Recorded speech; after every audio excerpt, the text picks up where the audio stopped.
দুই ব্যক্তির নামাজ 40 দিন পর্যন্ত কবুল হবে না। নাউযুবিল্লাহি মিন যালিক। এমন দুই ব্যক্তির নামাজ আছে, তারা যদি নামাজ পড়ে 40 দিন পর্যন্ত তাদের নামাজ কবুল হবে না, যদি দুইটা কাজ তারা করে। এক নাম্বার হচ্ছে, যদি কোনো যুবক অথবা যুবতী মদ পান করে, মদ পান করার কারণে 40 দিন পর্যন্ত তার কোনো ইবাদত, তার কোনো বন্দেগী আল্লাহ পাকের কাছে এক পয়সারও কোনো মূল্য থাকবে না, কোনো কাজে আসবে না।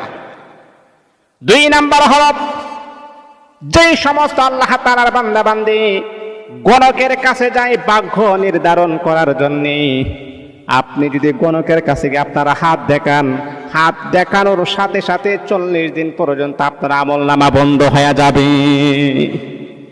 এই দুইটা কাজ যদি কোনো ব্যক্তি করে, আমার আপনার নবী বলেন 40 দিন পর্যন্ত আপনি যদি ইবাদত করেন, সেই ইবাদত আল্লাহ পাকের কাছে কখনো কবুল হবে না।